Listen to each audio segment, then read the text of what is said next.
What is going on, everybody? It's the Frost, and we're here for UnScripted episode number 103 for your Sunday, January 17th, 2020.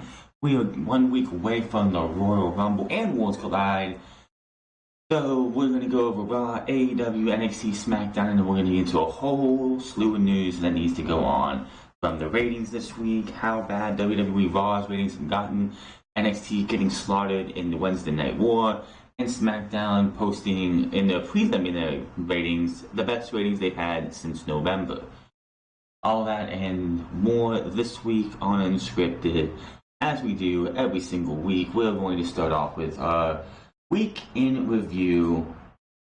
So we're going to start out with Raw, AEW, NXT, and SmackDown. The three big things coming out of it. And Monday Night Raw, I'm reaching so badly because, quite honestly, there was nothing outside of that main event that was really worth talking about. I have Drew McIntyre winning a match for Royal Rumble Momentum, U.S. title match made for next week, and the first ever WWE fist fight. I'm reaching for Raw because Raw was not good. We're going to go over what Corey Graves on his After the Bell had to say about Monday Night Raw here in a bit, because I agree with everything that he said about Monday Night Raw, because it was insufferable. It was awful. It's just another typical WWE Raw that absolutely fucking sucks. So we'll go over that here in a bit. Now, Drew McIntyre, since he's come back, and he was on After the Bell this week too, as a matter of fact, he stated on After the Bell that the Drew McIntyre we're seeing now is the real Drew, is Drew Galloway. It's who he is. He just wanted to do something different because they kept teaming him up with people. Since he's been on the main roster, he's teamed up with Dolph Ziggler, Braun Strowman and Dolph Ziggler, the three-man blend of him, Bobby Lashley, and Baron Corbin, him and Shane McMahon, him and this person, that person. Every single time there was always somebody by his side, and he's pretty much been tired of that. He wants to show that he can hang on his own, which he shouldn't have to show. Just look at his time in NXT. He was fantastic. He was on his own. He was a babyface. He was good. And then they brought him up and they made him team with Dolph Ziggler. He was a third wheel. He was the third wheel in the Dogs of War, the third wheel in the three-man blend, third wheel as Shane McMahon's cronies, and now here he is on his own, doing the 3-2-1 Claymore kick and just having a lot of fun. I like this Drew McIntyre, I really do. This Drew McIntyre has been fun. This Drew McIntyre has been great. I don't know why they think they had to go there and change and make Drew McIntyre be something that he's not.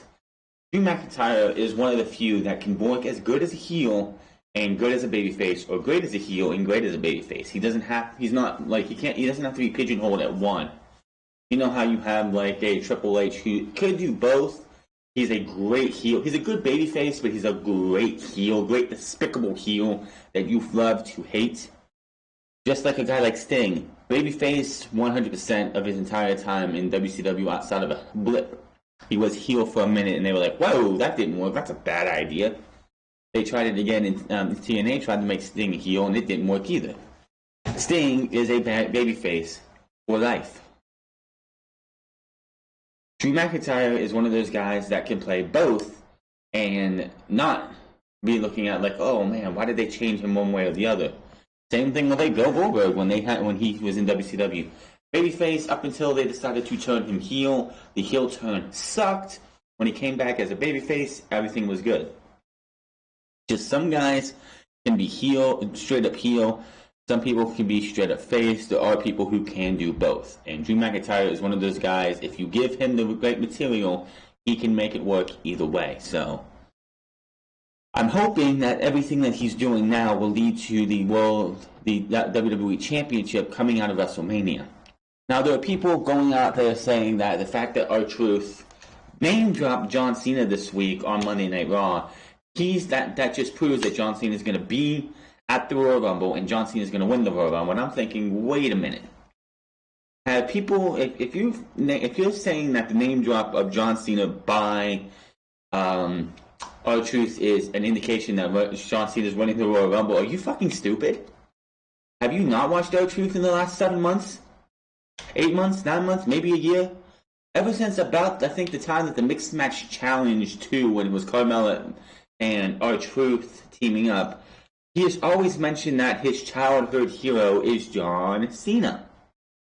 So him coming out and saying once again that his childhood hero, John Cena, it's not that I don't believe it as much as I would if you'd say Randy Orton or Roman Reigns or somebody else like that would mention the name John Cena. When it's coming from R-Truth, it's like, you got to take it with a grain of salt, man. He has been saying for at least 2 years the whole John Cena, like childhood hero John Cena, even though he's older than John Cena. So let's just pretend that's not the thing. But yeah, people sitting there, it's like, oh my God, there it is. John Cena's been spoken into existence. He's gonna win the Royal Rumble. First off, if John Cena wins the Royal Rumble, that's fucking retarded. Second, I don't think John Cena's gonna be able to have days to be able to promote a match going into a feud with Brock Lesnar. I think that would be the dumbest thing they could do. If it was somebody else, like Seth Rollins, you should not be having, if WWE wants to get this right, WWE cannot be having two guys going for the WWE Championship where neither one of them are going to be there half the time. What would be the point of giving John Cena the WWE Championship in the first goddamn place? He's not going to be there. He doesn't have time. He's off making movies, doing his spots on TV and his spots and interviews and everything. He doesn't have time to promote a WWE Championship match on Raw, and he doesn't have time to promote or be in WWE it would be stupid. If they really went down that route, then Vince McMahon really shows again why he needs to go. I'm hoping Drew McIntyre is the guy to go to WrestleMania, to go to the Rumble, eliminate Brock Lesnar, win the Rumble, and then go to WrestleMania to take on Brock Lesnar. I'm hoping that's how it is. I know Cain Velasquez has said on a couple interviews he's going to be in the Royal Rumble. Please have Brock Lesnar eliminate Cain Velasquez so we don't have to have this. I don't know what else to say about that. I just would not want to have it happen. Just please, no. You got the momentum to Drew McIntyre. Give this guy the WWE Championship. Give this guy the keys to the kingdom and let this guy be Drew McIntyre. Now, Rey Mysterio and Andrade have been feuding for, it seems like, a year now. They started feuding at the beginning of 2019 in some excellent matches on SmackDown. After a while, WWE took a breather. We didn't see this match for a good while after, I believe, who was it, won the United States Championship. After Samoa Joe won the U.S. title, and then he lost it to Rey Mysterio. Andrade went off to do something else. And then Rey Mysterio was being U.S. champ, losing it to Samoa Joe, getting it back from Samoa Joe, getting taken out for injury, and just moving on. And then we get to about three months ago, and Andrade and Rey Mysterio was picked back up as a feud. And in December, Rey Mysterio won the United States Championship, and then on December 26th, the day after Christmas, the dude got to be in his home with his family, with that shiny U.S. title on the mantle. Then he goes out to work the next day, and boom, loses it. That's gotta suck, though. It's like at least you got through Christmas as U.S. champion, come back out, and boom, loses it to Andrade and Madison Square Garden. Because WWE has to do what they can to make, look, there was a title change at Madison Square Garden. Make sure to go buy those tickets. You never know, you might see a title change. Which, it's bullshit, because the only time they do title changes, it seems like, is at Madison Square Garden. But we had that, and they've been feuding back and forth. Rey Mysterio had a chance to the United States title, and lost it in one of the worst finishes I think I've seen in a while. Mask was taken off. You figure we're going to get a hair versus title, or hair versus mask, or mask versus title match. No. That's never been the plan. That'll never be the plan. I don't know why. Like, it's funny because Vince McMahon gets pissed at superstars if they tease a match that he can't promote. Like when Seth Rollins brought CM Punk up in his promo a couple weeks ago, Vince McMahon was pissed about it because he can't promote that match. Yet you're promoting a match, mask versus something, hair or title, and you have no plans to do it. Talk about being a fucking hypocrite. Vince McMahon just, has got to go. I'll probably say that a lot over the next year. Next 47 episodes or something. Yeah, he's got to go. Vince McMahon has got to go. So, yeah. We are getting ourselves up for, instead of a mask versus hair or a mask versus title, we have ourselves a ladder match. Even though, correct me if I'm wrong, didn't we come out of last week's episode of Monday Night Raw advertising Rey Mysterio versus Andrade for this past week with the fist fight and everything going on? Was that not advertised?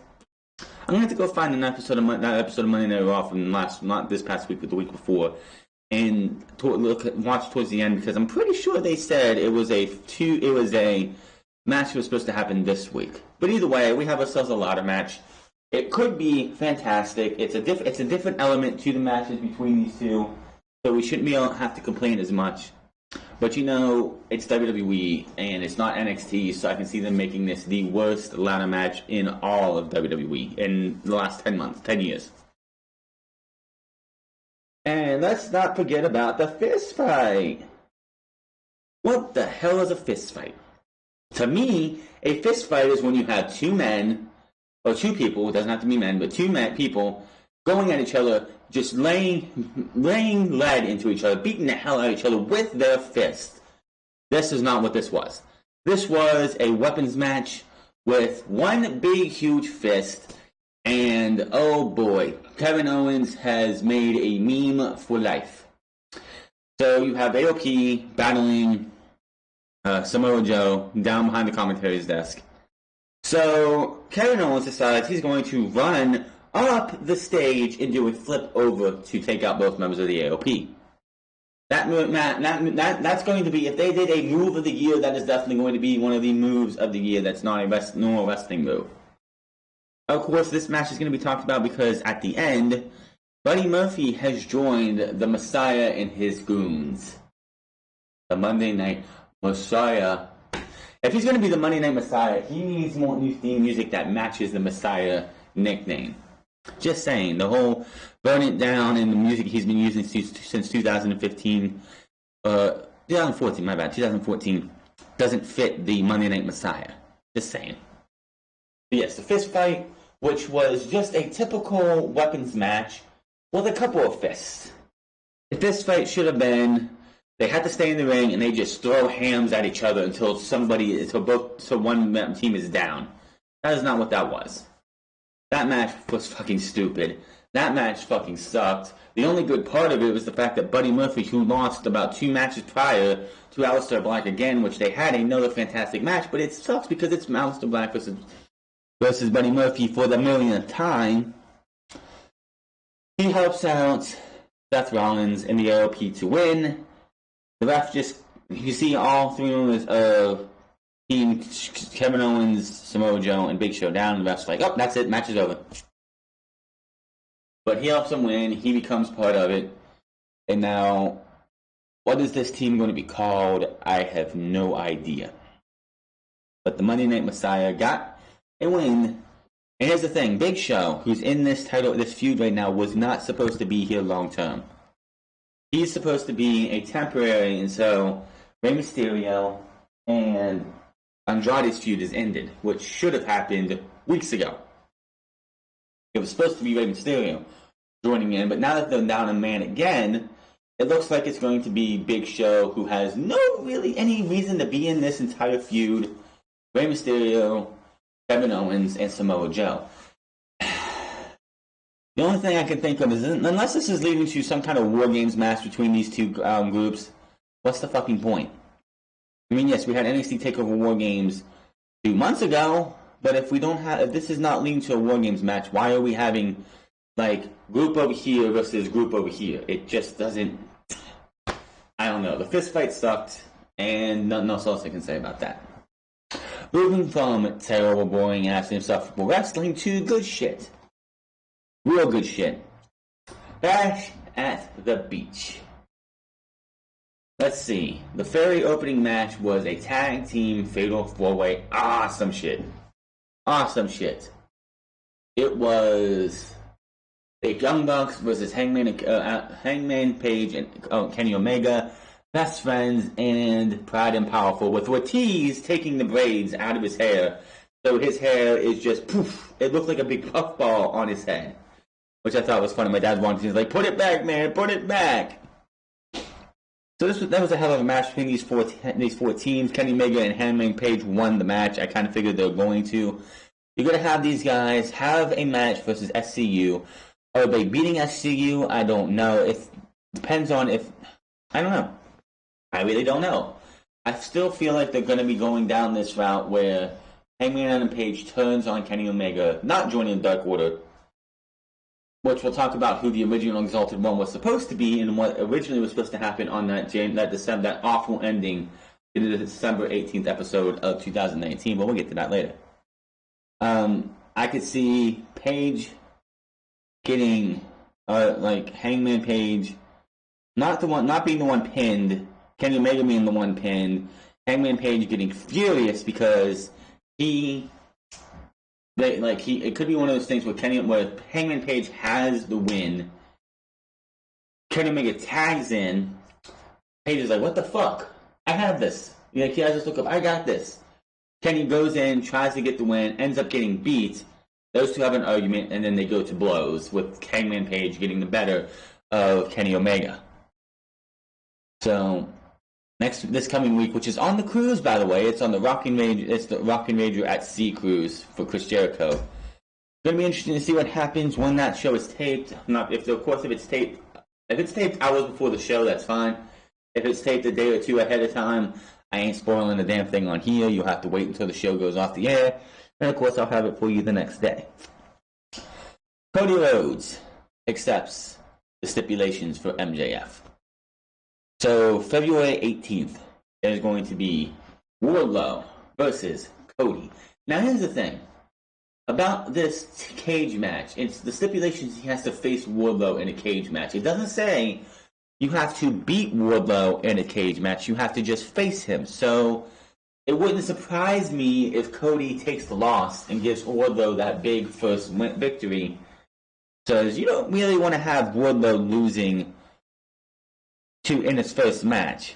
So I have a feeling that Cody's going to take the L, because it's not that it wasn't that, you have to win the match. You just have to, so pretty much you just have to survive. Whether you win or you lose, you have to survive for you to be able to get that match after I give you lashings, and you can't touch me until we get to Revolution. Now, the lashings, I don't know when that's going to happen. Maybe that happens next week. Maybe that happens on the Go Home show. We still have many, many, many, many weeks away. We still have a little over a month to go before we get into Revolution, but Cody Rhodes came out again and, killed it on the promo game. He is the best babyface promo there is, and I know Jon Moxley's there too, but Cody Rhodes just comes out there and he cuts the promos that remind you of yesteryear, remind you of when Cody's dad and Ric Flair were going at it. They're going at it with a tooth and nail in the promo game back in the 80s, back in the early 90s. Cody Rhodes is definitely a throwback to what wrestling promos used to be.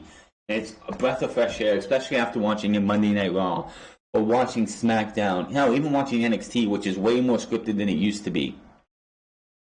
But watching these other shows and you see Cody cutting just fantastic promos, just brings back that feel of, wow, this guy, you can tell this guy is Dusty's son because he just has it.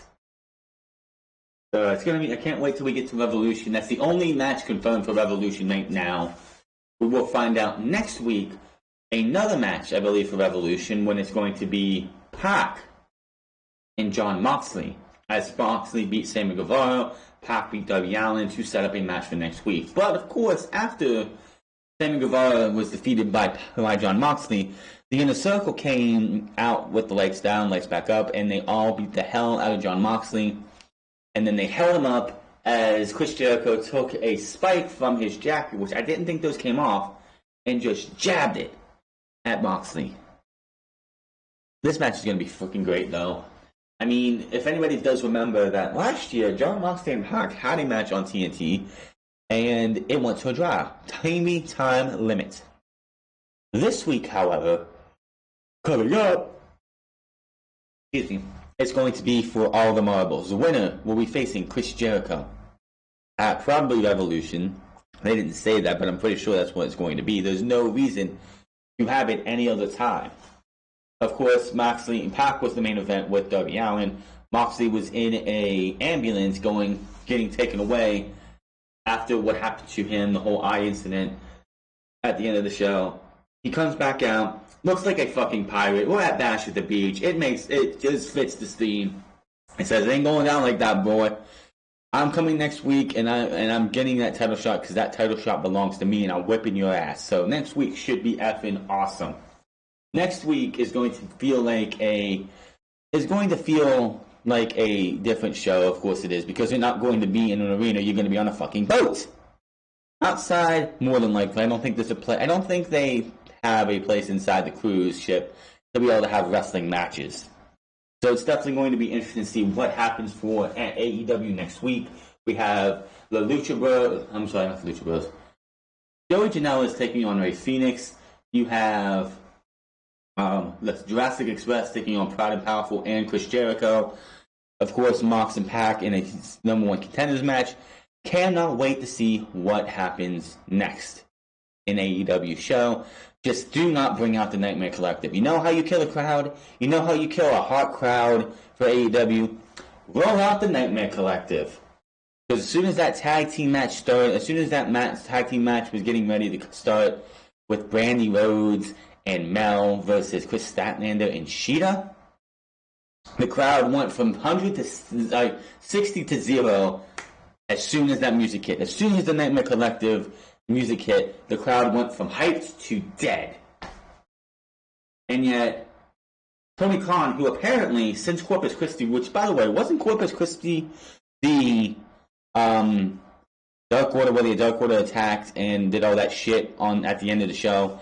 Since that episode, Tony Khan has taken a more hands-on with the creative. I still want to know who in the back watched that segment happen live with the Nightmare Collective attacking and ruining Chris Statlander versus Riho, and thought, damn, that was a good segment, because fuck you if you thought so. Kenny Omega should never be allowed to book another wrestling match. Kenny Omega should not be allowed to scout. You have Christopher Daniels being your head of talent relations. Fuck what Kenny Omega wants. I called his ass out. What did he do? He blocked me. I called out Cody Rhodes. He didn't block me. I called out Tony Khan. He didn't block me.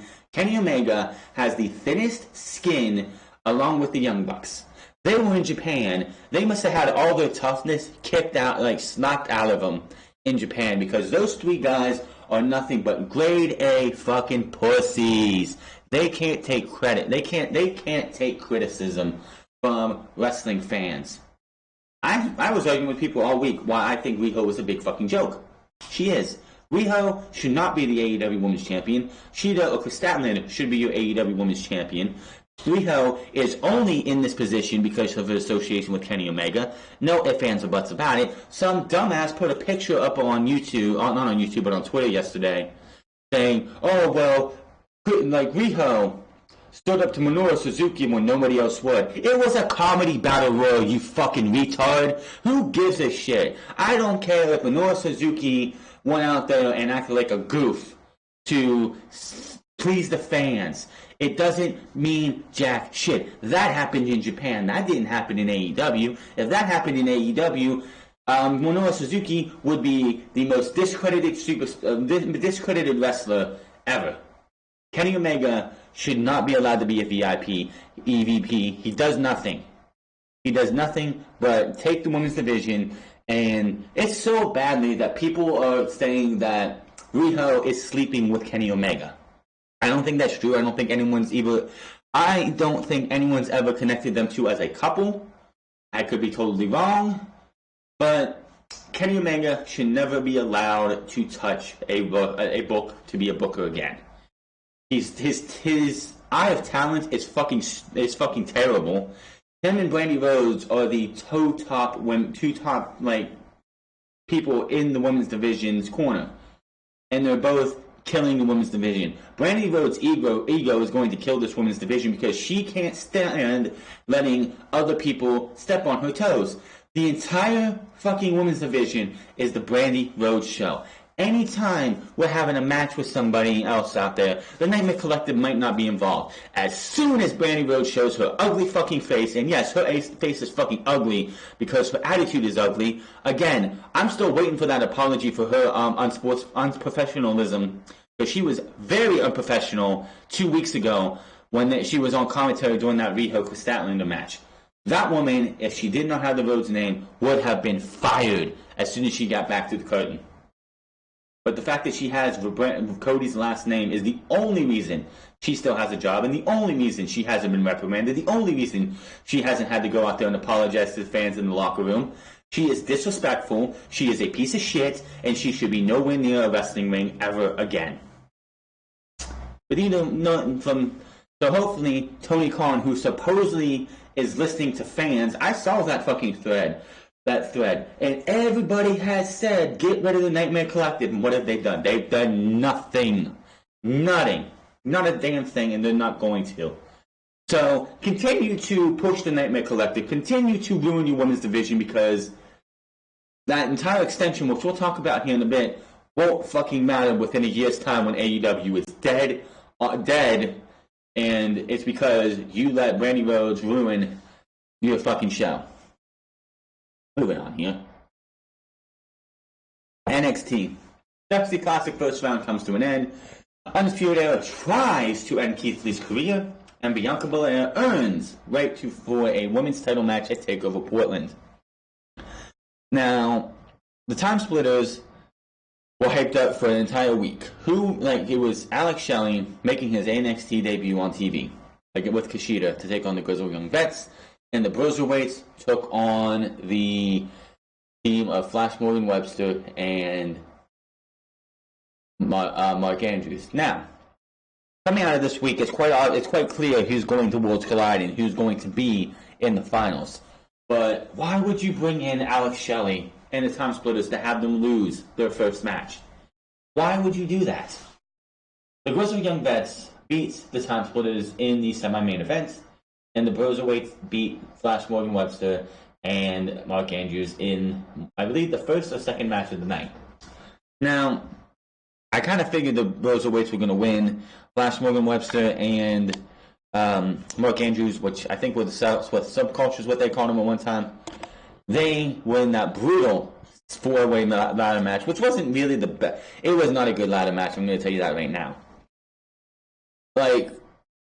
May I ask, going to back to TakeOver UK, UK TakeOver Blackpool, why was the entire match filled with little tiny ladders?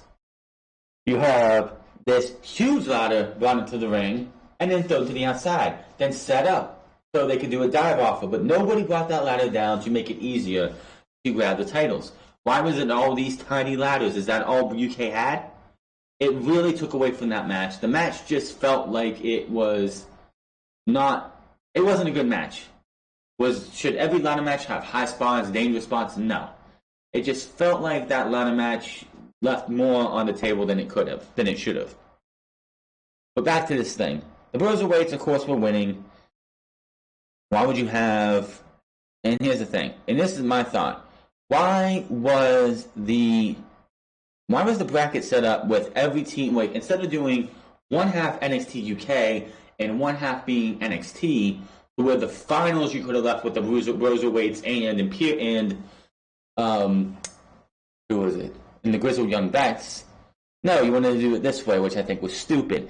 I still think that it's a shame that you had the Time Splitters make a triumphant return for the first time in a couple years here. These guys team up, only for them to lose. Now, hopefully this isn't the end for Alex Shelley. I'm hoping he's going to be here for the long haul. He did post a couple days ago that it was a dream of his for the last 5 years or so to make its debut at NXT. So it's great to see that. I'm hoping, again, this is not the last time that we see this dude, because Alex Shelley is absolutely fantastic. I even floated it out there to Chris Sabin, who said he can't wait to see two of his best friends work together in NXT, because Chris Sabin had worked as a coach for a weekend or two at the Performance Center. I was thinking, since we have the Time Splitters making a showcase this year, could we get the Motor City Machine Guns next year? Keep that floating. Maybe that's going to be a thing. Maybe next year, if Alex Shelley's here in NXT, we get to the Dusty Classic in 2021, and it's boom, not the Time Splitters, but the Motor City Machine Guns. I think that would be awesome. That's just me. Keith Lee did start this show off. He talked about being number one contender. This was his opportunity. He's going to win the North American Championship when the Undisputed Era comes out. They fired him. He fights them off. And then chair to the back of the knee. They put the chair on his leg in between the chair. Stomp, but the chair doesn't move. Wow. The dude has some thick legs. He sells it as best he can, but the look on his face. That look on his face like, boys, you done fucked up. I'm going to kill you if I get my hands on you. So you best be stepping, or I'm going to be doing time for killing you motherfuckers. They put him in the trainer's room, supposedly. Later on, Johnny Gargano and Tommaso Ciampa are deciding that they're going to team up again to take on Mustache Mountain. When the Undisputed Era shows up to argue with them, Keith Lee kills a poor soul. I don't know if it was Roderick Strong or some poor security bastard, but god damn, that pounce looked devastating, because he sent the guy all the way across Full Sail. All the way across Full Sail, into the bushes and beyond. There's another guy into a car, another guy into a table, and Keith Lee just looked like he was ready to kill somebody, and somebody was about to die. And he said the prophecy ends next week. So really looking forward to that title match. I would hope for a title change, but I also don't think they're going to do one. I don't know. I mean, Roderick Strong did win the title on, I believe, the first episode live on USA Network. Wouldn't put it past them. Next week is looking to be... Well, they got to do something for NXT, because I'll talk about the ratings here in a minute. You got the Rock and Rage at Sea next week, and that's going to be newsworthy on its own. And then Bianca Belair. We had ourselves a 1920 woman battle royal. Winner goes to Portland. Take on either Toni Storm or Rhea Ripley for the NXT Women's Championship. You had your favorites like Tegan Nox, Candice LeRae. Io Shirai was wanted by everybody. She made it to the final two. She was being cheered on for everybody. She's playing it up. I don't know why she's even playing this heel persona anymore. Just go back to the colorful tiger mask wearing Io Shirai, because quite honestly, fans love that Io Shirai. Fans love her. Maybe not. Maybe you want to keep her as the Josie Judas. But people love Io Shirai so much. They wanted her to win this so fucking badly, but that didn't happen. Bianca Belair won this. Of course, Dakota Kai screwed Tegan Nox out of being able to win this, so that feud's still continuing. And could this be Bianca Belair's final opportunity? I mean, she's had many opportunities against Shayna Baszler, coming up short every single time. Is it one and done? And if that's the case, will Bianca Belair make her way to the main roster? I highly doubt it. She's nowhere ready. Which, of course, I could say that and mean it, but, of course, if Vince McMahon wants you on the main roster, you go to the main roster, goddammit. Which means I'm pretty sure she'll be on Monday Night Raw, because her husband's on Monday Night Raw. WWE doesn't want to split couples up. So I'm just saying right now that if Bianca Belair does go to the main roster, he's going to Monday Night Raw. Which means Shayna Baszler, who was in the Battle Royal, which I found that very shocking. I don't think anybody's expected to see Shayna Baszler in the Battle Royal, but she was. Shayna Baszler was, and she came down to the final four. Josie Blackheart actually eliminated Shayna Baszler from the match, which Josie Blackheart, she eliminated her, and then she looked really stupid because she sat there for what felt like a hot minute or two, just sat there, like, loving the fact that she eliminated the former women's champion, not paying attention. She gets eliminated herself. And it looks like there might be a possibility that the last thing that happens is that Shotzi Blackheart gets put over by Shayna Baszler. I could be wrong. I don't know. I've never seen Shotzi Blackheart in a match, so I don't know how she is. Great to see Mercedes Martinez in this match, too. She just signed literally a couple days ago, but she doesn't need the Performance Center. She goes straight to TV. That's where she belongs. So it's great to see her there, too. And just... It was an okay battle royal. It wasn't a terrible battle royal. It wasn't a great battle royal. It was just a battle royal. And then the Fiend. Then we're going to SmackDown now. Daniel Bryan. Well, Kane opened the show. We're all wondering, why is Kane here? What the hell is Kane doing? What is he going to come out here and do? Sets up the Fiend for Daniel Bryan. Right after we come back from commercial break, Daniel Bryan wants a strap match. Okay. Didn't see that one coming. If you sit there and you tell me you expected a strap match from these guys, no, I wouldn't. I would have said you're crazy. A strap match? When was the last time WWE actually did a strap match? Was it JBL versus Eddie Guerrero, which was a boo-up match? Same damn thing? I don't know, but I did not expect a strap match between these two. Somebody who actually commented on my last video from my SmackDown review actually said that the strap match has killed their hype for this match, which I'm sure it's going to be a fine match, but a strap match could be a good match and a great match if it fits the feud. This does not fit this fucking feud. It makes no sense why you're going to do a fucking strap match. You could have easily put a cage match. Oh, let's see. We're going to have a cage match between Daniel Bryan and The Fiend. Fiend can't go anywhere. Fiend can't leave the arena.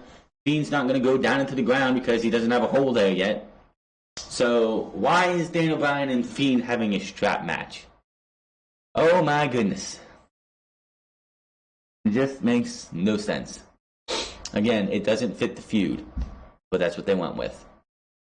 Mandy Rose and Otis. Oh my goodness, where do we go from here?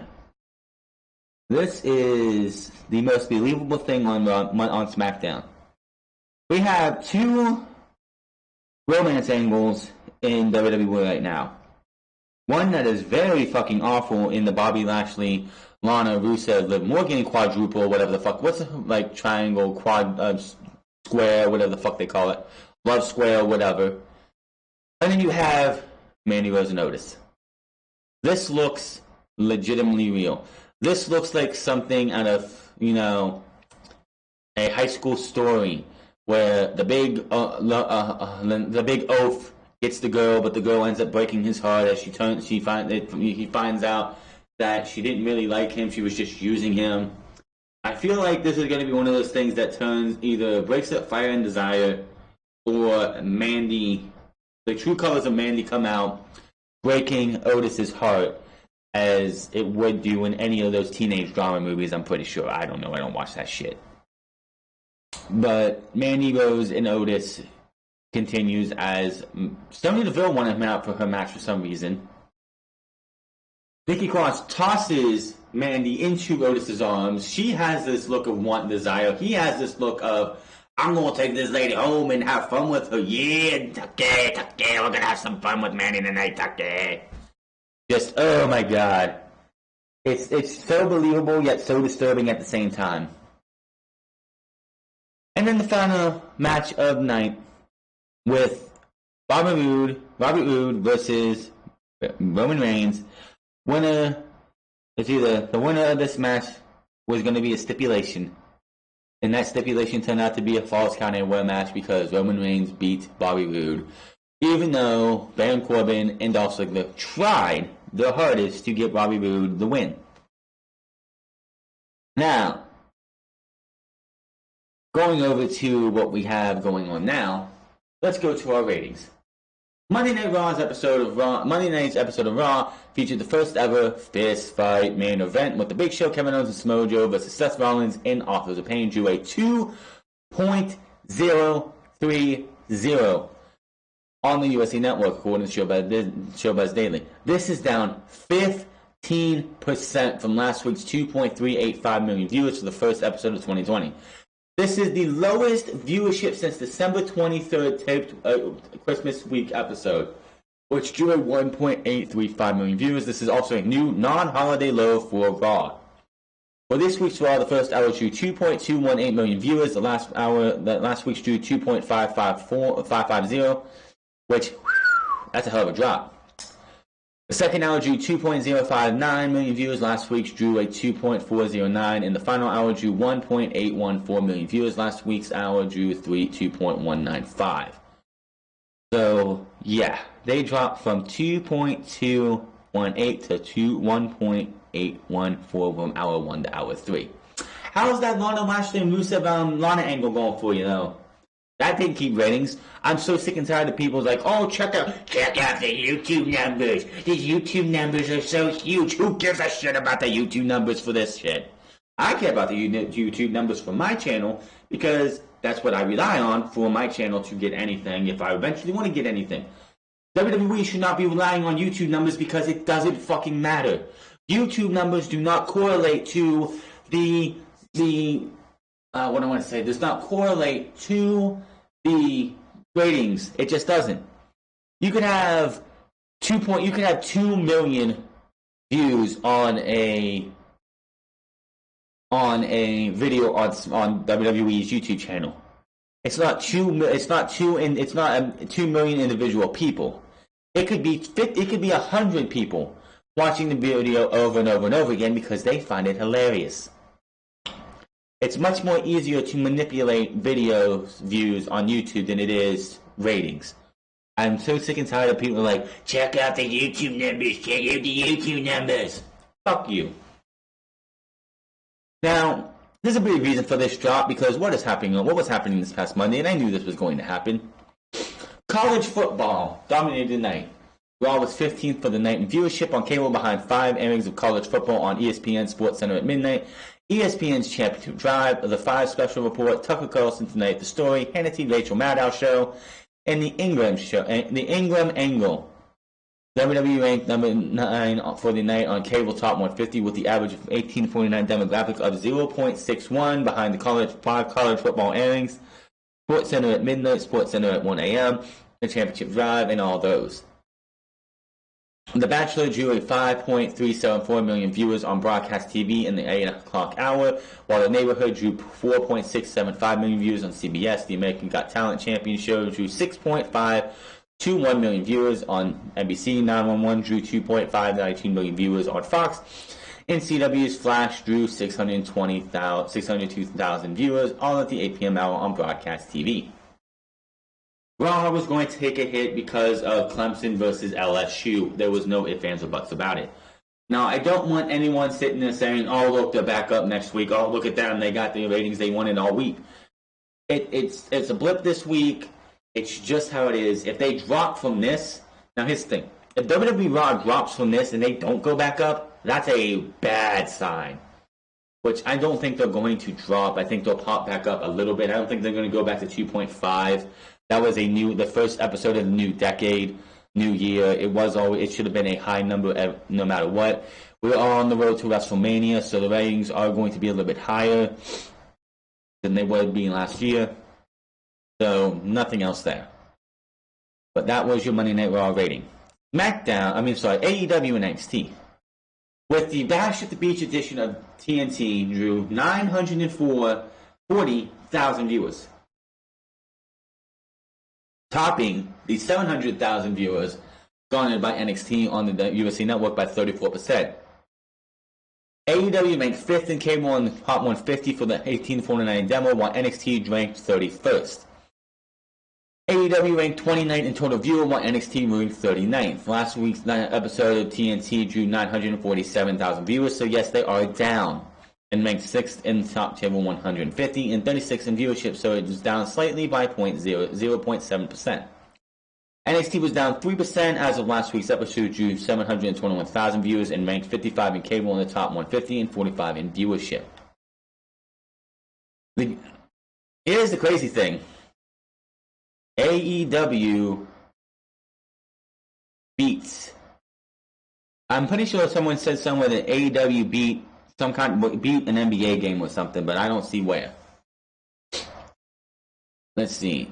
The NBA game between the Rockets and the Trailblazers on ESPN topped the night with an 1849 demographic on cable top 150, a .44 rating, but just 1.128 million viewers, which I believe AEW and NXT together came close to beating that. Just saying. Kennedy topped the night on cable viewership with 3.787 million viewers. I don't know why everyone keeps watching that, but whatever.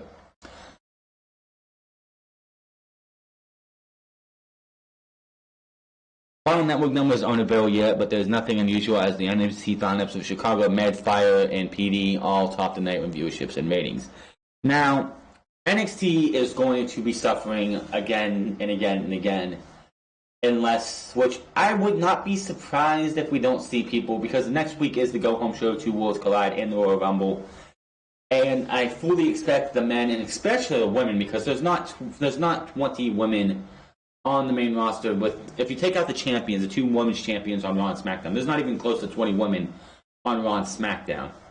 So it would not surprise me if we see Raw and SmackDown superstars showing up on NXT this week. NXT is going to suffer because nobody watches NXT live. Nobody watches NXT. Like NXT from 2015 or 2014 to 2008 till 2019 has been watch at your leisure. Not everybody watched NXT live when it's first showing on the WWE Network. I did most weeks, but not every week. Most people do not. Most people would watch it on when it was on Wednesday, would watch it on Thursday or Friday or Saturday or Sunday or Monday or Tuesday or the week before. Not everybody watches NXT at that time. And the fact that it's on the WWE Network the next day, why would you watch NXT when they tell you to? NXT is going to be down, and it's probably not going to win many other matchups against AEW, even with WWE superstars, because it's on the network the next day. It's even probably on the USA Network streaming service the next day. There's no reason to watch NXT live.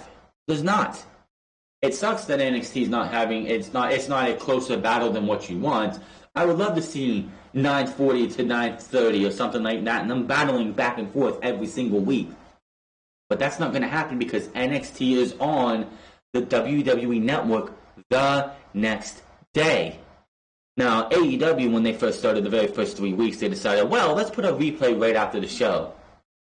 And then they realized that was a stupid idea, and they got rid of it. So, AEW is going to win the Wednesday Night War. There is no war. This is just AEW slaughtering NXT every single week, except for the weeks that there is and except for the week that superstars from Raw or SmackDown show up on NXT. It's just going to happen that way. Nothing you can say or do about it. It's just how it goes. Anybody saying, oh, this war is over, Vince McMahon, there was no really a war at all. NXT is not watched by many people. I don't watch NXT, even before what happened to me goes on. When AEW started, and NXT, when this thing started in October, I was watching NXT on Thursday anyway. I tried watching them both I tried watching 4 hours of wrestling between both shows, watch AEW, do my review, then go back to watch NXT at that time. I fucking passed out almost every time. I was like, I can't do this. Watch it Thursday. That's all you gotta do.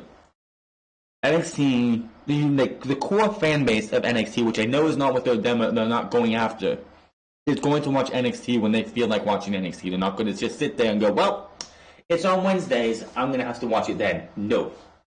Not even if they DVR it, they're going to be watching it the next day or the day after that. They're not going to watch it. The only time people would probably watch NXT on Wednesdays would probably be for like a go-home show to a takeover. But hell, even that, you still have Thursday and Friday that you can watch before takeover. There's people thinking that, oh, well, NXT is NXT and it's going to go that way. That's how we're going to go. No, that's just how it is. You have to deal with it. NXT is going to be NXT. People are going to watch it when they feel like it. And Vince McMahon needs to want, like, the ratings are just going to be as low as they're going to be. AEW I don't know if AEW is ever going to hit the 1 million mark again. Maybe, who knows? I mean, they had Bash at the Beach this week. Next week will be Bash at the Beach Part 2. And that's going to have Moxley versus Pac, which is going to feel like a pay-per-view main event all on its own. But next week should be interesting to see where it's at.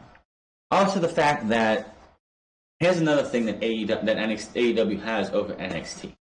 NXT, yes, you have a Undisputed Era, you have Johnny Gargano, you have Tommaso Ciampa, you have Keith Lee, you have Rhea Ripley, but everyone else feels like less than them.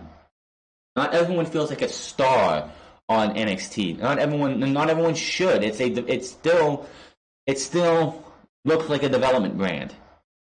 AEW, they're trying to build stars, even though they're doing a piss poor job at it. They're trying to build stars. And more of their people look like stars outside the women's division. We're not going to get that right now, but like a Darby Allin, a Jungle Boy, a Luchasaurus, even Marco Stunt, Orange Cassidy, SCU, the Best Friends, Young Bucks, Kenny Omega, Pac, Hangman Page, John Moxley, Chris Jericho, Cody Rhodes. There's just so many other names that Proud and Powerful that you can name on AEW that feel more like bigger deals than half of the NXT roster. And that's not right to do that, but that is just how it is. More will come as we see how this goes out. But NXT, I wish would go back to where it was on the network at an hour a week and just stay there. That's where it belongs.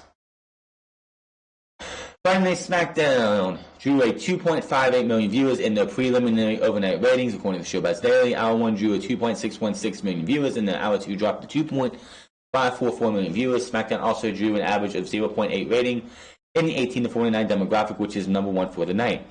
If the number holds up, it will be the 3.3. It will be up 3.3 from last Friday's episode, which drew an average of 2.497. For the 0.8 rating in the 18 to 49 demo. It would also be the 4th best number in the show since it moved to Fox last October. SmackDown was 8 for the night among the networks in viewership. It came in behind America's Housewife, 2020, Hawaii Five-0, Magnum P.I., Blue Bloods, Lincoln Rhyme, Hunt for the Bone Collector, and Dateline NBC. A Blue Bloods rerun topped the night at 5.597 million viewers. You know, that's kind of sad when a rerun tops the night over everything else. I think that's just kind of sad. Now, this is the preliminary overnight number.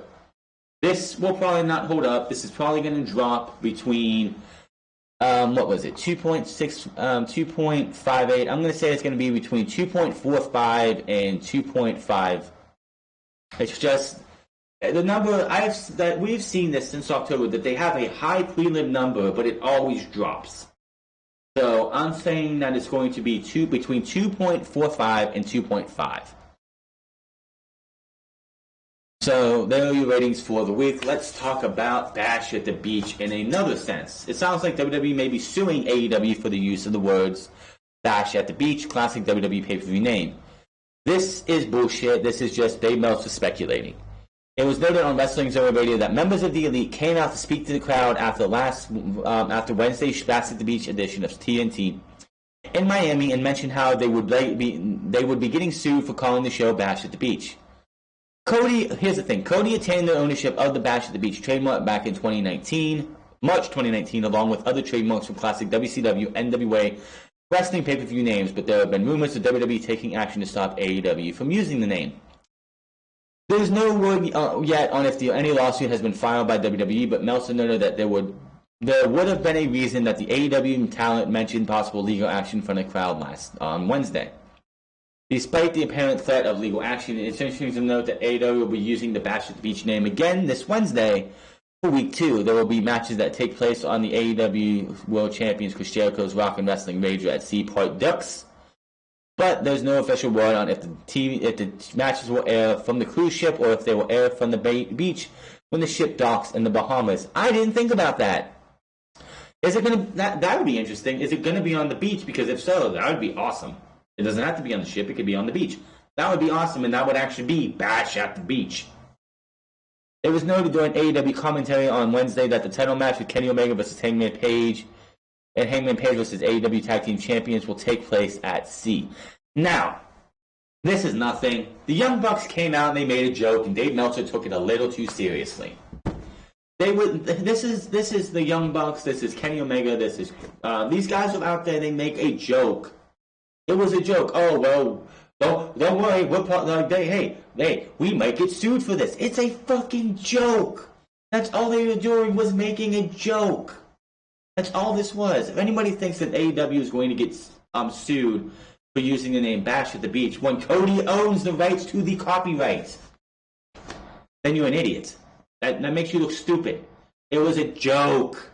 They were making a legal joke. They were just being themselves. That's what they do. That's like when the little Orange Cassidy kid pinned, like after the show off, the Cody Rhodes let the little Orange Cassidy kid pin him in, what was it, week 2 or 3 of the show's existence? He's like, one of the Young Bucks came on and was like, hey, is that going to count against your record? And Cody Rhodes took the mic and said, book this kid a trip to Baltimore. He's taking on Chris Jericho. It was all in fun. They came out, they had a fun time with the audience, and they made a fucking joke. If this line ends up on being the Elite, then it's nothing. It was just a fucking joke. They don't have to have a reason to go out there and be like, we might get sued. They were making a joke, Dave. Settle down, dude. Settle down. WWE has no rights or bearings to stand on. They have WCW Bash at the Beach. They do not have AEW Bash at the Beach. Just saying. Sad note here, as the legend Rocky Johnson passed away at the age of 75 a couple days ago. There's no word yet on what led to there is now, but the news was announced a couple days ago by the Cauliflower Alley Club's Johnson's son, Dwayne The Rock Johnson, has not commented on the passing of his as of the writing. I don't know if he actually did or not. I'm pretty sure he has. I just don't have the writing.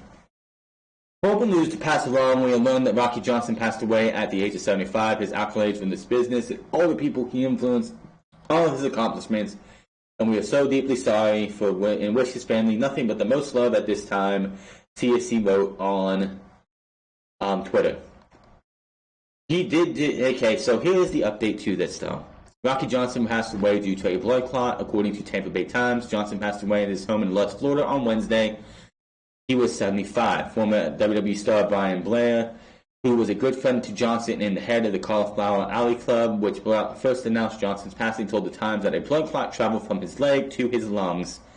A clot traveled from his leg to his lungs, said Blair. He died of natural causes. As noted, Blair previously told the Wrestling Observer newsletter that Johnson was suffering from flu-like illnesses in 2 weeks leading up to his death. Blair said that he advised Johnson to seek medical treatment after being sick for 1 week, adding that Johnson did not go to the hospital. Blair told the Times that Johnson eventually relented and did go to the doctor the day before he died. Every Sunday we'd go to church. We'd go together to church, Blair said, but he hadn't been able to make it the past 2 weeks. As we know, as it should be, his funeral services will be private, which that's good. We don't need to have.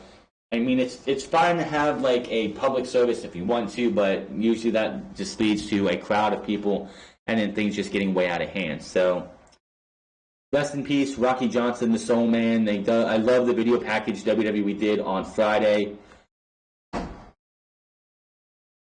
So it's just. It sucks to see that another legend passes away, but everyone has their time. 75 years old.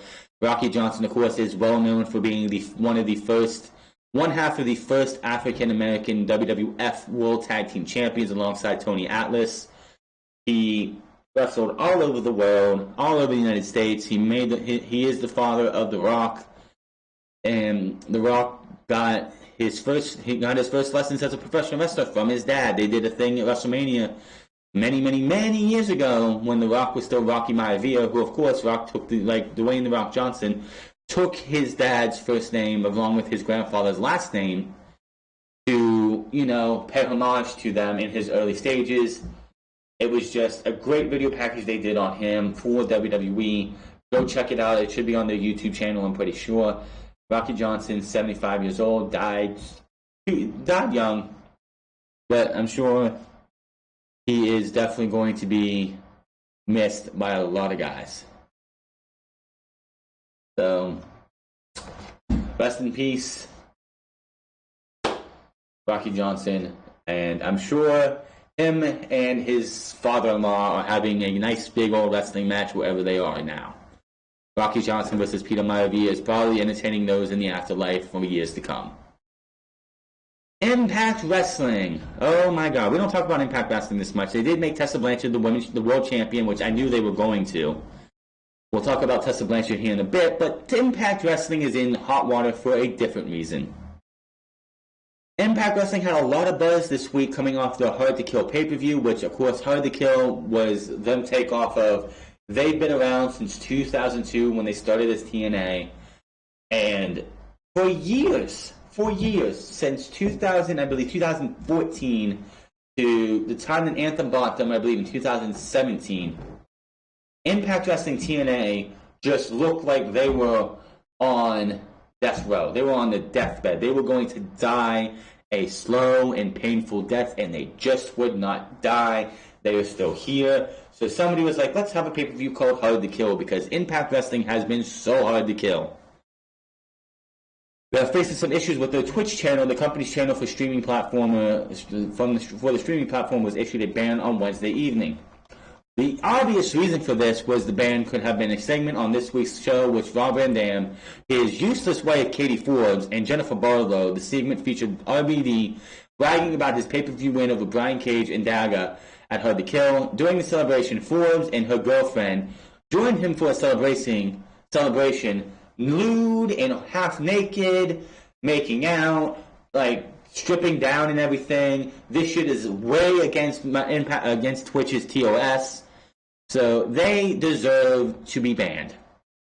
And here's the thing. This shit was not probably live. They could have had this shit like black screened out or cut out of the Twitch feed and went, well, we're going to go to commercial break and we'll be back on Twitch after this segment is over with or something. But they were banned. Something like this could be a permaban for Impact Wrestling. So all of that they've done on Twitch for the last, 2 years could be all for nothing. They've had, and it took them a while to actually even make some kind of comment. They do a Beyond Spotlight or something kind of segment on Twitch every single week. And they said, well, that episode's not going to happen this week for obvious reasons. And that's about the only thing they've said. So that was that. Impact Wrestling, you should know better. This is, I for one am not a fan of anything outside of gaming content being on Twitch, because that's what Twitch started as, was a gaming platform for streamers. And I don't like the fact that you have wrestling, you have ASMR, you have all these other things, but hey, I don't run the platform and I can't do anything about it. Let's just hope Impact Wrestling learned their lesson. Now, this is interesting. Corey Graves, since about November or something, has got a podcast called After the Bell. It's on Endeavor Audio in the WWE portion of that. He has been given supposedly free reign. He can say whatever the hell he wants. No handcuffs, no nothing. And so far, that has been part of it. Now, each decade, WWE creates some kind of love triangle, depending on who is involved. It could be one of the biggest storylines the company puts on, or it could be the least remembered. Recently, the love triangle or square between Lana, Rusev, Bobby Lashley, and now Liv Morgan, who was not supposed to be there, she was added because Paul Heyman wants to give her a push, has caused some criticism from fans. Please tell me I got this right. On a recent After the Bell podcast, Corey Graves discussed the angles. Graves noted that it is not the wrestler's fault, which is not, of course, that the build of the story is going as far as some had hopes. Which, no, I don't think any of us really wanted this at all. He said, and I quote, because he taped this on Tuesday, obviously. Last night, I wasted 3 hours of my life enduring what was an insufferable television show. Raw was not all bad, but it left me with a really bad taste in my mouth. Raw physically made me angry. I tweeted something to the effect, what really set me off was Lana, Rusev, and Bobby Lashley segment. This is not their fault. The show as a whole have just been lacking. This segment really set me off because I noticed they went to a wide shot in the middle of the match in this heated rivalry that has been brewing for months and months in a small eternity. And the entire crowd was silent. Dead. Nobody was moving. Nobody was clapping. It was complete apathy. Which in this business is the worst thing you can have. But yet Vince McMahon thinks this is such good shit. Paul Heyman thinks this is such good shit. Which is the business. You can be cheered, you can be booed. Sure, not everything works, but to have an entire arena full of people not reacting to anything that was happening is a problem. That's what piqued my attention, and then it got worse for weeks and weeks and weeks. Out of everyone involved in this angle, Grace felt the worst for Morgan. Morgan's return had been hyped for weeks. She left in right after the Superstar shakeup. She had a match with Charlotte when she still had her pink hair and said, she took the headset from Corey Graves and said, Charlotte was right, with tears in her eyes coming down. When I'm leaving, and when I come back, I'm going to be real. Fast forward to last month, and she's putting out these hype packages of the makeover of Liv Morgan. And then during the wedding, she comes out apparently a lesbian with Lana. Any hype that you had for Liv Morgan died right there. You've been promoting Liv Morgan in this return. Liv Morgan, who I said on this show, in my opinion, is a star waiting to be born. She has this unusual reveal in the Lana Lashley wedding, which everyone had an opinion on, right, wrong, or indifferent. Tell me why anyone in WWE should care about Liv Morgan now. Abso-fucking-lutely. Why should we care about Liv Morgan when all you've shown that she is nothing but a prop or a pawn in this Lashley, Lana, and Rusev storyline? She obviously coming out there to do that whole, well, she's the love of my life. I'm talking about Lana. It felt like it didn't fit. It felt like it shouldn't have been there. And the fact that they're continuing this on, by the way, it seems like they dropped the whole lesbian thing. It's been 4 weeks since they did the whole wedding thing. And the fact that after that week, it seems like the whole mention of Lana and Liv Morgan, even while Liv Morgan is there, has been dropped. Why should we care? You hyped this woman up for a couple weeks, brought her back prematurely, in my opinion, and now we should care? When this storyline's over, are we going to care about Lashley? Are we going to care about Lana? Are we going to continue to care about Rusev? Are we going to care about anybody in this fucking thing? Lashley? Anybody? No. Liv Morgan? No. Lana, nobody cares about unless she was the wife to the Bulgarian brute during his first run on main roster television. Why should anybody care about anything that goes on with these four individuals? You killed four birds with one stone in the eyes of the fans. When you see that wide shot and the crowd is just looking at their phones, or if they have a Switch with them, playing the Nintendo Switch, or whatever they're doing, talking to their friends, talking to somebody, it's like, man, this thing sucks. They're not cheering, they're not booing, they're just sitting their sitting on their hands. That's bad. That shows you how bad this is. If the fans don't care, why should the fans at home care? Grave is also not too keen on the Street Profits booking as of late. Either way, he says he would like for them to be booked the way they were in NXT. Oh, I believe that too, for a fact. I mean, these guys, where they were involved in the ring more and not so much backstage. What the hell is happening in the Street Profits, Grave says, or asks. I had these guys on my show a few weeks back. They were super talented. They've proven themselves. They're massively talented superstars in NXT. They are two of the most charismatic guys on Monday Night Raw, and they're doing backstage segments. I don't get it. Let's see. The Street Profits. Let the Street Profits be the Street Profits. Let them go. Let everybody be themselves. This micromanagement stuff has got to stop. Well, obviously, Vince McMahon doesn't listen to your fucking podcast, because if he did, you wouldn't have a podcast, because we have been saying this for fucking years. Not just me. Solomon Munster has been saying this. JD from New York has been saying this. Don Tony and Kevin Castro have probably been saying this. Everybody who has a podcast over the last decade has been saying micromanaging superstars, micromanaging everything has got to stop. Micromanaging is killing WWE. And the fact that they continue to micromanage and not letting people have their free will just kills it. We are our own worst enemy in this situation. I just want to be a fan. I just want to enjoy watching my friends be awesome stars and have great matches. He has also discussed UK TakeOver Blackpool 2, his thoughts on Wrestle Kingdom 14, how the NXT women's roster is on a different level compared to the women on the main roster. Again, I agree with that 110%. Make sure to go check out After the Bell if you want to listen to these words in Corey Graham's own, Corey Graham said the stuff in his own words, because it is all, that first 8 minutes. If you don't want to watch listen to ATB or After the Bell after the first 7 or 8 minutes of that show, that's fine. But go check out this week's episode of After the Bell and listen to those first 8 minutes. And tell me you don't agree with everything that he said right there. And somebody in Titan Tower, which I know they're moving away from in the next year, needs to listen to what this guy says and get it through Vince McMahon's thick skull that the Rusev, Lana, and Lashley segment in Lana Square, whatever the fuck you want to call it, needs to end. Micromanagement is killing your company. Let people be who they are. Enough of the fucking enough of the backstage segments with the Street Profits. Let them be the Street Profits. Let them do the street talk that they did. They did that shit in NXT. That was great. This shit they're doing backstage sucks. The Street Profits need to be outside with doing their own interview segments with crowds, doing the street talk with everybody outside the arena before the show goes on the air.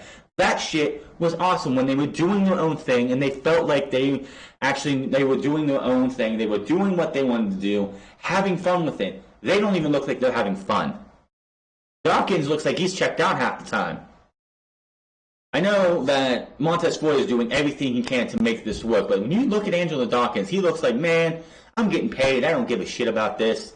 We're going to go out there. We're going to give you what they give us, and we're just going to move on. You can just tell that this is absolutely some of the worst shit that you will find on main roster television. And what can you do about it? We can do nothing but sit there and watch. It's just how WWE is. Sheamus, though. Oh, boy. This one, I saw this and I'm like, you gotta be kidding me. I can see them doing this, though. Since debuting on the main roster in 2009, wow. Sheamus has had quite a career, multi-time WWE champion, U.S. champion, tag team champions, King of the Ring winner. Even with spinal stenosis, the 41-year-old has managed to keep it together. One of the most talked about aspects of his career is his look. Sheamus has already had a unique look before going through a drastic change in 2015 with a mohawk and braided beard, which he kept for 4 years. He actually kept the mohawk till he came back this year. He looked like a true heel. Speaking with Talk Sports, Sheamus revealed that WWE wanted to change his look for the return by having him wear suspenders and a small mustache. He said, and I quote, "Mate, I got these notebooks of ideas from creative with like a small mustache and suspenders and my hair going over to one side." Sheamus said it looked almost exactly like Jack Gallagher from 205 Live, and I said, we have a person who looks just like this here, right? Man, if I did any of those pictures, I'd just be done. I would have been toast. The amount of slaggins, abuse I would have gotten in the world would have just been off my granny.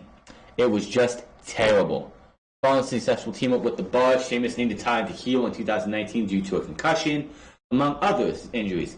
This past November, he sported his old look in the vignettes before returning to action in this month, attacking Chad Gable. The idea of letting things go and returning back to one's root was one of the primary reasons for the change.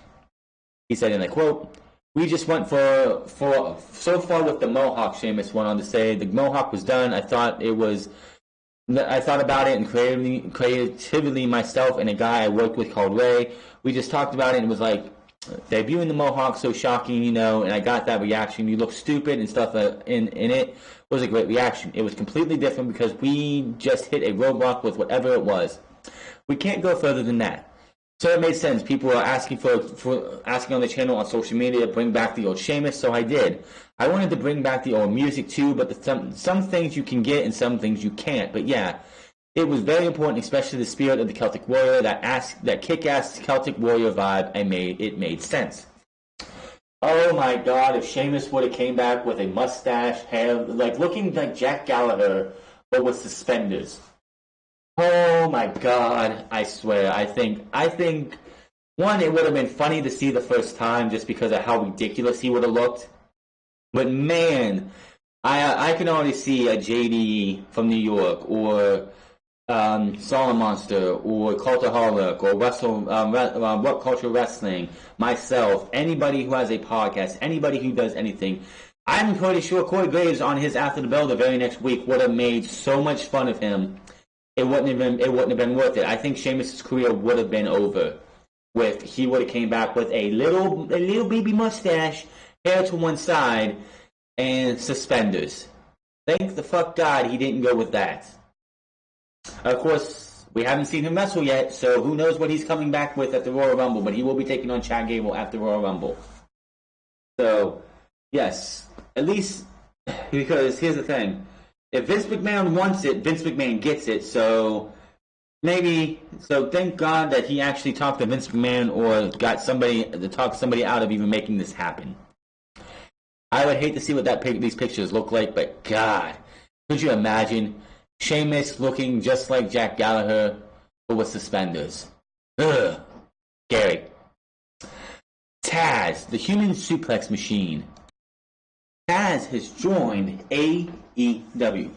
After making several appearances for the company over the past few months, the ECW original returned to the announce table for this past Wednesday's taping of Dark in Miami at the Wasco Center. Taz inked his contract after the show ended, as seen below, in which, of course, Cody put a video out the next day. AEW also released a video of Taz, Executive Vice President Cody, and Vice President of Business Strategy Chris Harrington making the deal official for the show. He said, and I quote in the video, "Backstage, Miami, Florida, we just had the Bash at the Beach, and we got a very authentic All Elite Wrestling moment with you," Cody said. "We're here with Vice President Chris Harrington, festively dressed for the event, and we're here to officially sign the contract for Taz. Taz then signed it. His people have looked over the deal, and the coin looks right," he said. They signed the deal, shook hands, and Taz said, "Well, it looks like I've joined a revolution again," which, of course, is a reference to ECW, which was a revolution in the 90s, as they were doing something that both WCW and WWF were not doing at the time. Taz spoke to Wrestling Inc. last September on Wrestling the podcast and discussed the possibility of working for a major promotion.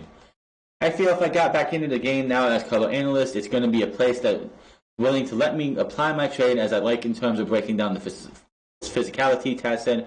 "I'm a guy who drew money, won a lot of matches, lost a lot of matches. I've done everything in the business, and I've done 3 decades in the industry. To me, I've done it all, and I bring that to the table. I'm not just a guy who's pretty cool on commentating on SmackDown." So, with what we're going to talk about here in a second, they needed Taz, which I'm sure Taz is going to be taking over, is going to be on Dark from here on out. He will be on Dark for at least the next 2 weeks, as the next 2 weeks of Dark have been taped before Bash at the Beach on this past Wednesday. They're not going to be doing it during the Bash at the Beach Part 2 coming up this Wednesday. AEW and WarnerMedia sign extension already. But before we get to that, Taz joining AEW, that is cool, that is awesome. But they have Golden Boy. They haven't used him outside of the pre-show to Full Gear since All Out. So can we get ourselves Golden Boy and Taz on what's going to be going on here soon? AEW and WarnerMedia have announced that the contract for TNT on the show on TNT has been extended through 2023. It is also announced that AEW and WarnerMedia have agreed to launch another weekly show. There is no word yet on details on the new show, but we will keep you updated. People are saying Dark, but that hasn't been 100% confirmed yet. So I don't think Dark should move to TV. I think that should stay on YouTube. That's a special place for it. If it goes to TNT or TBS or any of these other places, it kind of loses what it is. It's Dark matches going on YouTube, where it should stay. If they want to do a different show, that is fine, but it shouldn't be Dark. It was also announced that AEW and WarnerMedia have agreed. Oh, I'm sorry, we already got that one. The announcement from AEW and WarnerMedia also noted that AEW has racked over 100,000 pay-per-view buys since launching. The upcoming Revolution pay-per-view will also air on BR Live. When we launched AEW 1 year ago, we wanted to start a revolution that would disrupt the wrestling business, but everyone said that it would take a strong weekly television product to make AEW real in the eyes of everyone. Absolutely true. Above all, the fans, said President and CEO Tony Khan in the presser. What virtually no one realized at the time was Kevin Riley and TNT were committed to that very same movement from day one, and the belief is in us made it possible for AEW to think and act big from the start. here we are, only 3 months into Wednesday nights, and we've been extended through 2023. We're now making the ultimate statement that the team in AEW and TNT is here to stay and to bring fans more great wrestling than fans demand and deserve. So AEW has it coming. Here's the thing. That deal is nice and everything, and they're going to be profitable this year. But here's the thing. WCW was profitable as well at one time. That lasted 2 years. What happened after that? They started losing millions of dollars. Just because they're going to be profitable this year doesn't mean they're going to stay profitable. Which, if it wasn't for them inking this new deal, it was not going to happen this year. So, AEW and WarnerMedia, it was later reported via the Rapid Variety that the second series appears to be dark. It might be. Doesn't mean it's going to be. That hasn't been confirmed. The matches the report notes that Dark will be coming to the TNT with some changes and may not air for 52 weeks per year, likely due to other programming on TNT. Turner President Kyle Riley said, "We're going to embellish and put some additional material kind of behind the scenes, kind of docu-follow stuff, if you will, about the athletes and the stories." The new extension is said to be for 4 years. That's $175 million in rights fees, just under $45 million per year, which is a lot of money. Not a thing WWE-wise, but hey, $175 million over 4 years is huge. And that the deal also includes TNT and having the option for 2024 at a significantly increased price. In an update, Devin Meltzer reported in the latest edition of the Wrestling Observer newsletter that the new deal will be worth about $19 million per year for the company, since TNT will no longer be covering production costs for the show. The production costs total about $500,000 per week, or about $26 million per year. So fireworks will probably be going away. Plain and simple, that's a lot of money. The deal includes an option for TNT to keep the show through 2024. The deal is also annual escalator built in. The Observer notes that the move protects TNT because there can be no bidding war to increase the cost of the show, which is what happened with WWE's Raw and SmackDown during the most recent negotiation period, which ending with huge money for WWE. The new deal will also make AEW profitable in 2020 and the years to come. AEW President and CEO Tony Khan was hopeful that AEW would be profitable by the end of 2020, but the original deal would likely prevent that. Khan previously said that AEW would need a miracle for 2020 to end up a profitable year, and this new deal is what, with WarnerMedia, is that miracle. Another benefit for AEW is that it just about protects them from being taken off the air through the end of 2023 if the ratings would decrease. The Observer also pointed out to how there was always ways to cancel programming or change time slot channels in TV industry, and how AEW is pretty much taken out of the negotiation game if its TV value greatly increases until the beginning of 2025, if the show gets hotter and the ratings increase, which I don't think it's going to anytime soon. Here's the thing. I don't think ratings in AEW is going to increase. If it does, it's only going to be slightly, because, 10 years ago, getting this kind of deal is fucking huge. Ratings was still a huge thing back then. This isn't 2010, this isn't 2009, where streaming services were in their baby stages or weren't even a thing yet. The ratings are not going to be up where people want them to be. Hell, even DVR wasn't as big as it is nowadays.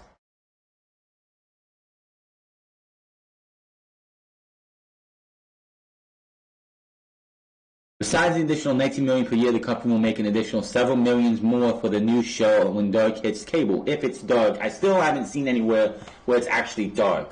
I think Dark should stay on YouTube, and they should make another show, because quite honestly, they need more time for these superstars, these men and women, these wrestlers, because Dark and the show on Wednesdays are not enough time to get these guys, most of these men and women, especially the young crop of men and women, to where they need to be.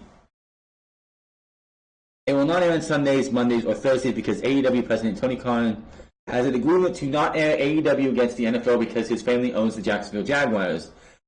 Wednesday is obviously taken for the show. Tuesday is unlikely due to the NBA commitments with the NBA, but TBS will be an option. This leaves Friday or Saturday for the new show to air on TNT. Just put it on TBS. Putting it on TNT, they are handicapping themselves putting it on TNT. Just put it on TBS. It's not that hard. The ad split aspect from the original deal will be continued, something WWE does not have in their TV deals. The new weekly taped show on TNT would increase the amount of advertising time for what they would be getting as a percentage of. It's noted that despite the report of Dark going to TNT, the show could end up being another Turner station. The show would be taped on Wednesday nights before and after the show, as they do with Dark. TNT has wanted to essentially move Dark to TV, but AEW's deal was to keep a weekly internet show, then try and do a second TV show as a brand new show. According to The Observer, it was noted earlier this week how AEW announced a new multi-year signing with Taz, and word is now that he will be one of the announcers on the new TV show, where he should be. With a new TV show coming in, and Dark stays on YouTube, and they do another show, which honestly, if they wanted to, they could do Dark and this other show, tape them both on Wednesdays. I mean, hell, they taped 2 episodes of Dark this past Wednesday, so what is stopping them from doing Dark on YouTube and another show for TNT? That's where it should be. You have, the show starts at 8 Eastern Standard Time on TNT. You could have the gates open at 5. Tape a couple episodes of, like maybe not 5, but like 6. Tape what you're going to for the new show, then tape Dark, then have your show, then do Dark afterwards if you want to, or tape Dark in your new show beforehand. I don't know if they'll figure this out, but Taz is going to be on the announce table. Obviously, it should be Taz and Golden Boy for this new show. Excalibur needs to stay on Dark or on TNT. We don't need to have... I don't want to see crossover with announce teams for these shows. You need to have your own separate announce teams. When the new show does launch, AEW Wednesday night tapings will expand to include matches taped for that show and for the internet show they keep. This means that AEW TV events will run from about 4 hours each week, which could be tough on the crowds. Another benefit of the new deal is that AEW will now be able to showcase more talent with extra shows and sign more talent with extra revenue, which is always a positive.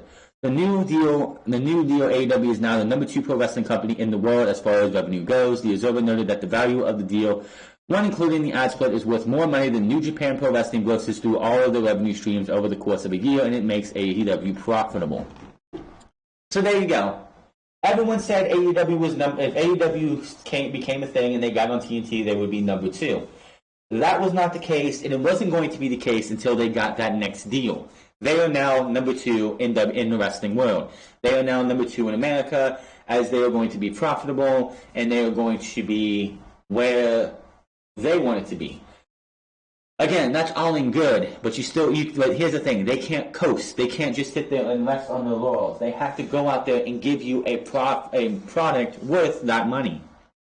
If they go out there and they start getting lazy, they start feeling more like a WWS programming than they do a New Japan or WCW type programming, people are going to turn away. And it's going to be like, why would I watch AEW if they're just going to do what WWE's doing? Why would I watch AEW if you're just going to do the same exact stuff that WWE does? So AEW, yes, they got paid. They got that money. They're just like that quarterback who in the National Football League looking for his payday, and he gets paid after having a hell of a season, or that NBA player who's in the final year of his contract, is looking to get paid, has that excellent season, and then wants to get paid, gets paid, and then poof, his stats go down, his minutes go down, he got paid, so he doesn't have to do anything other than, just coast along. Hopefully AEW is not going to do that. They're going to go out there, listen to the fans, and actually, yes, you can't always give the fans what they want, but we better never, ever see what we saw with Chris Statlander's match against Riho ever again. Something like that is going to tear people away more than they want to be. So it'll be like, yeah, you're locked in until 2023, but nobody's going to be watching. Now, who was originally supposed to be the Exalted One for AEW? During a short run, AEW has already had a number of factions, which I think this is not New Japan. We don't need this many factions. It doesn't work in the States. Just saying. One of these is the Dark Order, a cult-like group led by Evil Uno and Stu Grayson, formerly known as the Super Smash Brothers. The final edition of TNT show from 2019 ended with the Dark Order attacking many of AEW's top stars, including the Young Bucks, Kenny Omega, Dustin Rhodes, which you can watch in the videos on YouTube. According to the latest edition of the Wrestling Observer newsletter, The idea for the segment, which had been critically panned, was for Marty Scurll to be revealed as the leader of the Dark Order. Obviously, those plans changed once Marty signed a new deal, or, well, he didn't sign a new deal till recently, but those plans changed when Marty wasn't going to sign with AEW, you should say, on his contract expiring in November. In addition to being the talent for Ring of Honor, Scurll will help take on booking and creative duties. That is not to say that something can't work out where he could be in the Dark Order, but as of one of Scurll's goals is to try to form a working relationship between Ring of Honor and AEW. That'll never happen. It should never happen. It will never happen. As it was reported, there has been speculation of Matt Hardy becoming the leader of the Dark Order once his contract expires on March 1st, should he not resign. That would have been interesting, Marty Scurll being the leader of the Dark Order. I'm going to be totally honest here. You could have Broken Matt Hardy, you could have Rosemary, you could have Marty Scurll, you could have a name, you could have a huge name. You could have Brody Lee. You could have anybody be named as the leader of the Dark Order. It's not going to save the Dark Order. The Dark Order doesn't work because they have butchered it left, right, and center for the last 4, 5, 6 months. They have tried things that have not worked, and it's just not something that we should see. The Dark Order is just bland. It's boring. It's something that nobody gets. They had something going for a minute with the Dark Order with these vignettes. Then they acted on these vignettes with that attack on December 18th, and it just fell flat. The biggest problem the Dark Order is having in AEW is the fact that at the same time they're doing a similar type of gimmick, a female version called the Nightmare Collective, which is also getting critically panned. And since you can't have two factions that act the same, one being male, one being female. They're both cult-like groups. You can't have both of those if you want to mix them together and just make them one big Dark Order. That's fine, but you can't have them both doing this because it takes away from the other faction. Both of them do, and it's hurting their product. So that is why you don't... They just got to just get rid of it. Just get rid of it. Just kill the Dark Order, kill off the Nightmare Collective, and start from scratch. It's funny how the Young Bucks don't want to deal with New Japan Pro Wrestling, and they don't want to worry about WWE when they're booking just like New Japan and like WWE. How many factions do they have in New Japan? They have a ton of factions. How many factions do we have in AEW? We have a good bit of factions, and it looks like we're going to keep growing with factions. You need... Like the Elites in a faction, you have the Dark Order, you have the Nightmare Collective, MJF, we have the Inner Circle. MJF looks like the Butcher, the Blade, the Bunny. Wardlow is a faction there, a loose faction right there. Just too many factions. Kill the Dark Order and kill MJF's little buddy faction, whatever it is, and let's move on from there. So the Exalted One looks to be Matt Hardy, possibly, which... Again, is not going to... Just because... That'd be like having a building that's... That's like having a house that is condemned and just putting a new floor on the bottom and saying, oh, it's good, we're good, everyone can live here now. And the building and the structure's still wobbly and everything. You have somebody in there and it just crashes on them. The Dark Order, just putting Matt Hardy as the leader of the Dark Order... as broken Matt Hardy is not going to save the Dark Order, plain and simple. It's not. And I wouldn't want to see Matt Hardy waste the broken gimmick with the Dark Order. Now, a few more things here, and we're going to get out of here. Tessa Blanchard. Tessa Blanchard. As you know, Tessa Blanchard is the Impact Wrestling World Champion, and this past Sunday she won the title. The day before that, apparently, I didn't know this, Impact Wrestling Hard to Kill took place at the Bomb Factory in Dallas, Texas, where Tessa Blanchard took on Sami Callihan before one of the biggest matches in her career. She tweeted out, "Hey, women, try supporting one another. Cool things happen." This blew up in her face when NXT superstar Chelsea Green responded, "You consistently put people down, bullied, and belittled countless female co-workers, including me. Is that support?" NWA Women's Champion Allison Kay also commented, "Remember when you spat in a black woman's face and called her the N-word in Japan? Was that you supporting women? The audacity of this tweet." We responded to Kay with a gift that said, "I remember that."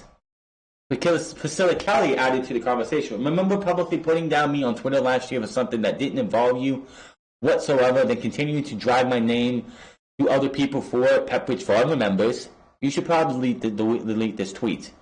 Casey Michael, runner of Squared Circle Simons, also commented on another incident Blanchard had with Renee Michelle, who has appeared on WWE TV with her husband Drake Maverick and was involved in Mae Young Classic. "She bullied Renee Michelle at the indie show and they had to tussle of some sort. I figured people involved in it would know more details," Michelle wrote. Blanchard has since responded to Green's bully comment and said, "I've never been anything but kind to you. I dealt with mean girls since I started, not saying I am a saint. Hell, I've had my ups and my downs and I've made silly decisions. So, such in life, you have zero merit in your comment. Instead of putting me down here for a little clout, you got my number." This continued, and then after she won the title, after the show, she made a speech about how nobody's perfect and how people don't need to be bringing other people down. And apparently, this is why WWE did not sign Tessa Blanchard. Tessa Blanchard won the Impact World title. Many were questioning the booking, especially after the backlash over the weekend. Heavy Metal Wrestling removed her from their upcoming event due to the controversy. People can question the booking all they want. Honestly, Impact Wrestling had no choice. Unless Tessa Blanchard murdered somebody or was caught doing something illegal and was arrested and couldn't make the event, they had no choice. They have spent a full fucking year plus of Sami Callihan versus Tessa Blanchard. They had to go through with this or else they would have threw away an entire year plus. Now, did Tessa Blanchard help herself? Did Tessa Blanchard need to say anything to cause this controversy? No. Tessa Blanchard should have known better. Impact knew that they would be getting themselves into when they signed Tessa Blanchard due to her history. She was easy to pick up off the market as everyone within the company knew about the stories regarding her. They also went on to say that Impact EVPs Don Callis and Scott D'Amore were not going to be affected business-wide by her past. They also went on to say that WWE didn't sign her to a development deal in the past because of attitude issues. Back in June 2018, Blanchard spoke to Wrestling Inc. about her last appearance with the company, the Mae Young Classic, not getting signed by the company after the tournament. Tessa stated that she still spoke with WWE after the event, but she also never gets her hopes up about these kinds of things. Honestly, I had spoken with WWE. She said, "I'm still in touch with them. We're both on very good terms. Contrary to people think, we are on very good terms. I don't get my hopes up or anything. I am really enjoying what I am doing right now by having these matches, the intergender matches that I'm having.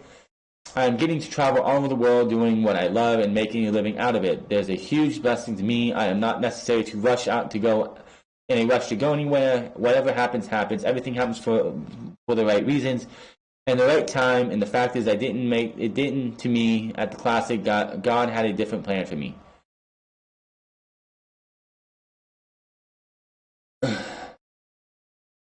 Honestly, she said when she talked to Busted Open Radio in June 2018, Blanchard addressed reports that she didn't sign with WWE due to her attitude. "Honestly, I had zero negative feelings towards WWE.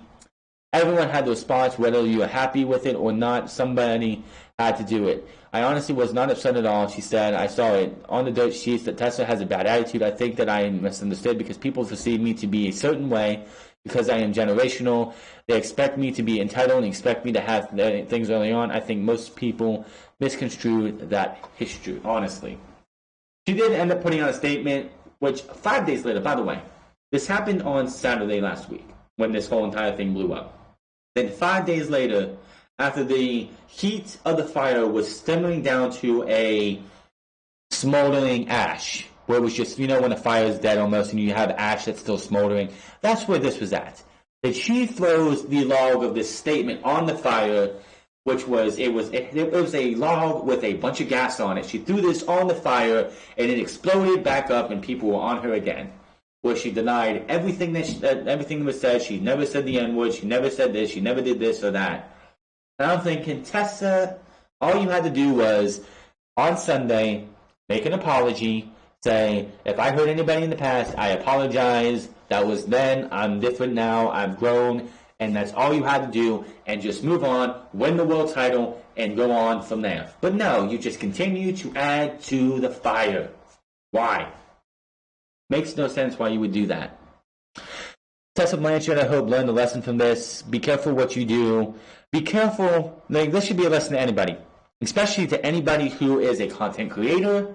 To anybody who wants to become famous. Be careful what you do now.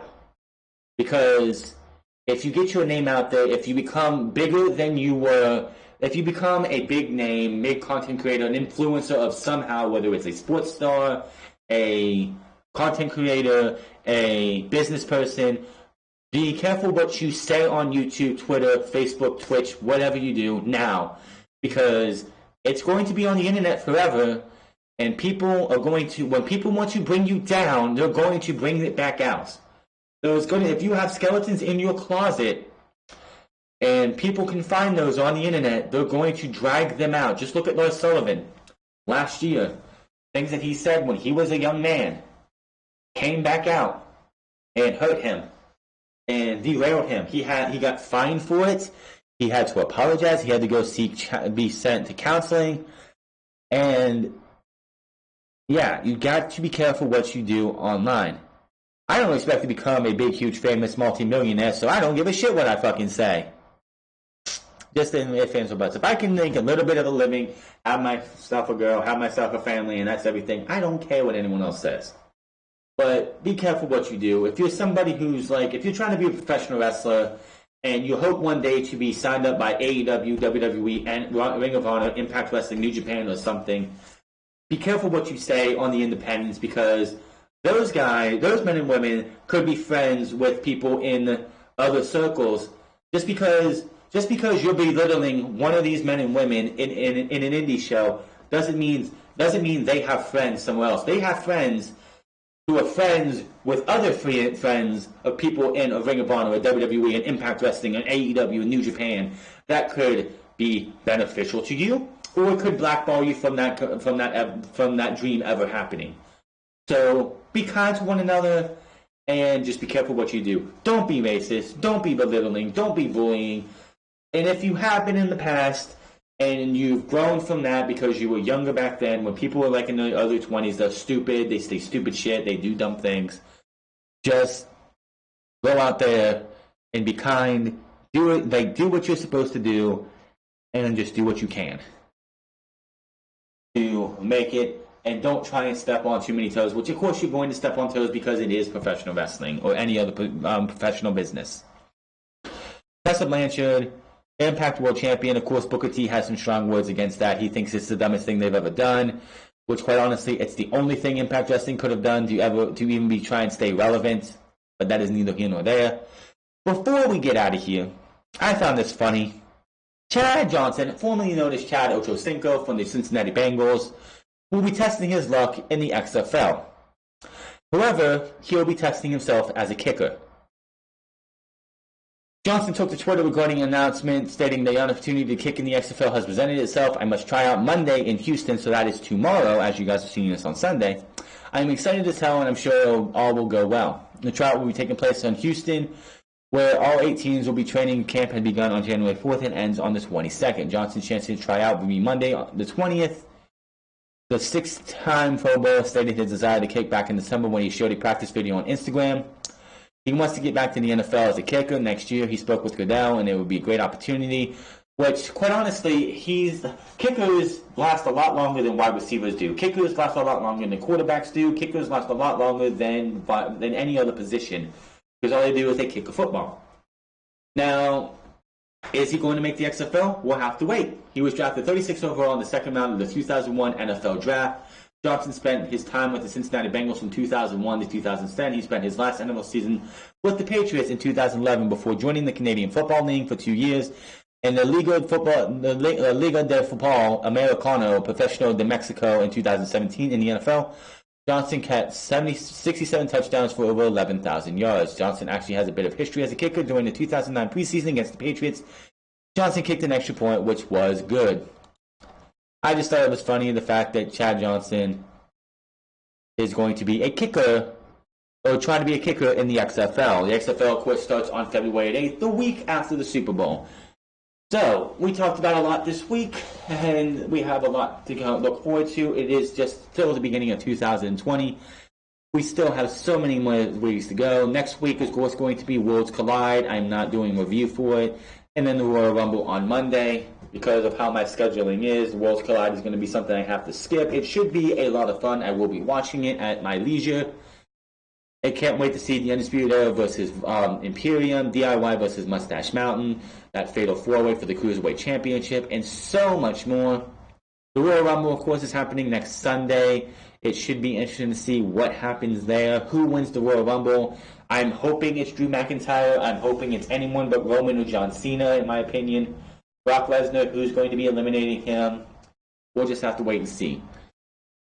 But if you want to ask me any questions or anything, I will answer them on my YouTube channel. If you guys ask them, just hit that subscribe button, comment down below, like or dislike this video. Find me on Twitter at The France Club. Find me on twitch.tv/The France Club. I will see you guys tomorrow, Tuesday, for Monday Night Raw. Until then, my name is The France, and I'll see you guys later.